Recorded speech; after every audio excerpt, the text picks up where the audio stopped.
Alhamdulillah, ekonomi Malaysia tumbuh sebanyak 4.4% pada suku pertama tahun ini. Pertumbuhan ini banyak disumbang oleh perbelanjaan anda semua, rakyat Malaysia. Bila anda yakin ada kerja, ada pendapatan, anda berbelanja kan? Ini yang gerakkan ekonomi kita dari bawah. Selain itu, pelaburan pun makin rancak. Ramai pelabur, baik dari dalam atau luar negara, yakin dengan potensi Malaysia dan meneruskan projek mereka di sini. Jadi, apa peranan MITI dalam cerita ni? Bila kita sebut pasal pelaburan, ekspor, industri, itulah tugas harian MITI. Kita di MITI kerja keras tarik lebih banyak pelaburan berkualiti, terutamanya dalam sektor strategik macam ENE. Hasilnya, ekspor ENE kita kekal kukuh dan jadi penyumbang utama pertumbuhan.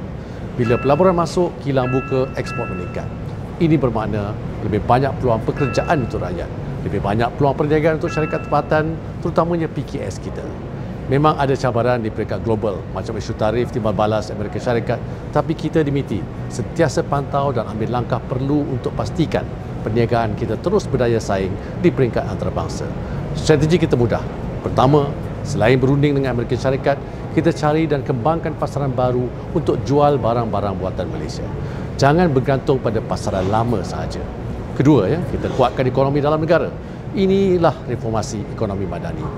Fokus kita nak pastikan ekonomi ini stabil, wujudkan lebih banyak peluang kerja dan perniagaan yang bagus dan bantu rakyat hadapi kos sara hidup. Kerajaan akan terus bekerja keras untuk pastikan ekonomi kita terus tumbuh, stabil dan hasilnya dapat dinikmati oleh semua rakyat. Terima kasih atas sokongan anda. Sama-sama kita bangunkan ekonomi Malaysia.